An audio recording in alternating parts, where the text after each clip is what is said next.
ज्ञान गंगा के इस 3 पत्ती कार्यक्रम में आज हम त्याग और बलिदान की एक अनूठी कहानी आपके साथ साझा करने वाले हैं। आप अवगत हैं कि सन 1568 में अकबर ने चित्तौड़गढ़ के किले को घेर करके 30,000 आम नागरिकों की होली के दिन हत्या कर दी थी और वहाँ पर जो क्षत्रिय रह गए थे, राणा प्रताप, उदय सिंह और उनके परिवार को इसलिए निकाल दिया गया था कि वे जीवित रहेंगे तो फिर संघर्ष करेंगे। तो बाकी जो क्षत्रिय रह गए थे वे सारे के सारे सागा की रस्म कर चुके थे। सागा की रस्म होती है कि तुलसी का पत्ता मुंह में दबा करके शत्रुओं की संख्या जब लाखों में होती है तो उनसे चंद वीर, 100-200 वीर इस प्रकार से लड़ते हैं कि हजारों आतताइयों को मार करके अपना जीवन जो है प्राण न्यौछावर कर देते हैं। तो जब चित्तौड़गढ़ के किले में होली के दिन अकबर की सेना के द्वारा वीर योद्धा मारे गए थे, उनमें रणथंभौर किले के किलेदार यानी किले की रक्षा करने वाला। किला क्या होता है? राजा लोग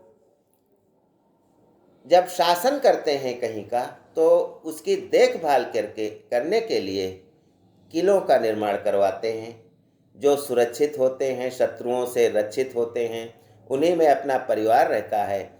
और यदि किले में राज परिवार नहीं है तो राजा के द्वारा नियुक्त अधिकारी रहता है जो किले की देखभाल करता है। और जब कोई राजा किसी दूसरे के राज्य को जीतता है तो वह एक एक गांव नहीं जीतता है, बल्कि किले पर कब्जा हो गया तो जान लो उस राज्य पर हमारा कब्जा हो गया। तो ऐसे ही रणथंभौर के का एक किला था जहां पर सुरजनहाड़ा नाम के क्षत्रिय जो थे वे तैनात थे पुत्र सहित। लेकिन जब चित्तौड़गढ़ के किले में लड़ाई हुई थी तो सुरजनहाड़ा भी रणथंभौर के किले से चित्तौड़गढ़ के किले को गए थे और अपने पुत्र सहित वहीं वीर गति को प्राप्त हो गए थे। लेकिन सुरजनहाड़ा जो रणथंभौर किले के किलेदार थे उनको एक धरोहर रखने के लिए दी गई थी और यह धरोहर थी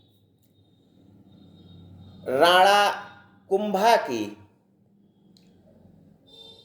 रत्न जटित तलवार, जो राणा प्रताप के वंशजों ने सुरजनहाड़ा के वंशजों को दिया था कि इसकी आप सुरक्षा करेंगे। महमूद शाह खिलजी को जब राणा कुंभा ने पराजित किया गया था तो इसी तलवार से पराजित किया था और यह तलवार रणथंभौर के किले में सुरजनहाड़ा के बाप दादाओं को सुरक्षित धरोहर के रूप में रखने के लिए दे दी गई थी। अब अकबर तो चला गया था चित्तौड़गढ़ के किलों को जीत करके, लेकिन अपनी सेना को छोड़ गया था कि आसपास के किलों को भी तुम जीत लो। तो अकबर की जो सेना बची हुई थी वह रणथंभौर के किले को घेर लेती है। इसके किले के रक्षक सुरजनहाड़ा और उनके पुत्र तो चित्तौड़गढ़ के किले में मारे जा चुके हैं, बची है तो केवल उनकी एक विधवा और 16 वर्षीय बेटी और 36 सैनिक इस किले में हैं। रणथंभौर के किले में किला चारों ओर से मुगलों के द्वारा घेर लिया गया है। किले में खाना पानी की व्यवस्था चरमरा गई है, भोजन नहीं है, जिसके कारण लोग आधा पेट भोजन एक दिन में करते हैं। कपड़े तार तार हो गए हैं। आसपास मुगल सैनिक घेरे हुए हैं। उनकी मृत्यु तो निश्चित है, किंतु सबसे ज़्यादा अगर कुछ चिंता है तो सुरजनहाड़ा की विधवा को यह चिंता है कि जो रत्न जटित तलवार है, इसकी रक्षा कैसे होगी। इसको तो लूट ले जाएंगे, प्राण भी ले जाएंगे मुगल और तलवार को भी ले जाएंगे। तो जो चूँकि धरोहर के रूप में रखी है, तो इसकी सुरक्षा की सबसे ज़्यादा जिम्मेदारी सुरजनहाड़ा की विधवा पर आ जाती है। माँ बेटी आधा पेट खा करके जीवित तो हैं, 36 सैनिक भी हैं, लेकिन कोई उम्मीद नहीं रह गई है कि किले में कुछ बाहर से खाना पीना आ सके, क्योंकि किला मुगलों के द्वारा घेर लिया गया है। माँ बेटी आपस में चर्चा करती हैं कि कब तक हम भूखे रहेंगे और इस तलवार की रक्षा कैसे होगी। तो एक दिन शाम को 16 वर्षीय बेटी जो सुरजनहाड़ा की है, वह कहती है कि मैंने सोच लिया है कि तलवार की रक्षा कैसे होगी। माँ को योजना समझाती है और 3 बजे रात को रस्से के द्वारा वह बेटी लड़के का वेश बना करके उतरती है नीचे। 5 बजे का समय था। यह लड़की सुरजनहाड़ा की बीच जो फौज टिकी हुई थी उसके बीच से निकल करके जा रही थी। सर पर घास का गट्ठर रखा हुआ था। सैनिक जो पहरे पर थे प्रातःकाल को जग रहे थे, बाकी सो रहे थे। उन्होंने पूछा तो लड़की ने कहा कि इब्राहिम के घोड़े के लिए वह घास लिए जा रही है। अब इतनी बड़ी सेना में कौन इब्राहिम है? पहरेदार ने उसको जाने दिया लड़का समझ करके। लेकिन आखिर में जब वह सैनिक जमावड़े को निकलने वाली थी, तब एक सैनिक की नज़र उस पर पड़ी। उसने उस लड़के को बुलाया और कहा कि तुम कहाँ जा रहे हो? लड़के ने कहा कि मैं घास देने आया था। सिपाही ने कहा घास यहाँ रखो। लड़के ने घास को रख दिया। फिर कहा कि यहाँ नौकरी कर लो। लड़के से कहा, लड़का देखने में ठीक ठाक सुंदर लगा। तो सिपाही ने कहा हमारे पास तुम नौकरी कर लो। वह घर से बहुत दिन से बिछुड़ा हुआ था, सोचा लड़का ही मिल जाए तो इससे सेवा अपनी करवा लूँगा।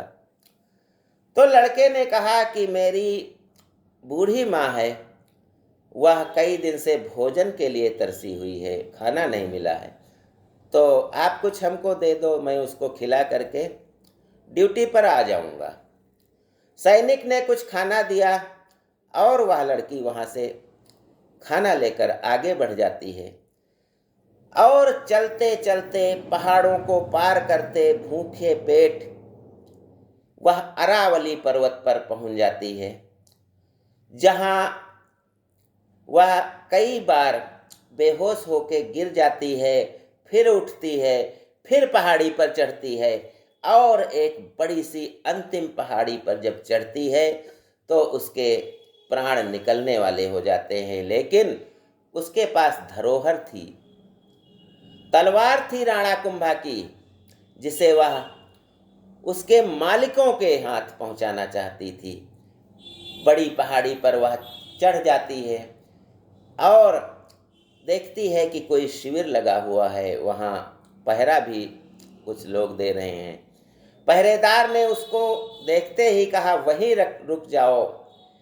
लड़की रुक जाती है और पहरेदार से बताती है कि मैं चित्तौड़ के महाराज उदय सिंह से मिलने आई हूँ।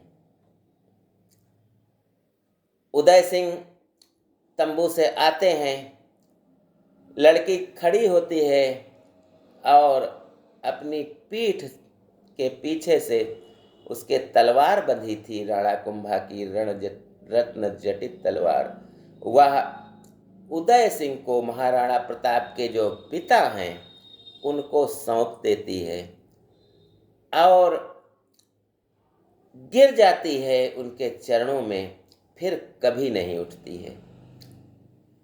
एक धरोहर की रक्षा के लिए उसने अपने प्राण दे दिए और उधर उसकी माँ जो है 36 सैनिकों के साथ जो है कहती है 6 सैनिकों से कि तुम भाग जाओ, लेकिन सैनिक नहीं जाते हैं और वे भी सागा की रस्म अदा करते हैं और मुगलों को, हजारों मुगलों को मार करके 36 सैनिक वीर गति को प्राप्त होते हैं और लड़की की माँ जो सुरजनहाड़ा की विधवा है वो वहीं अग्नि में जौहर कर लेती है।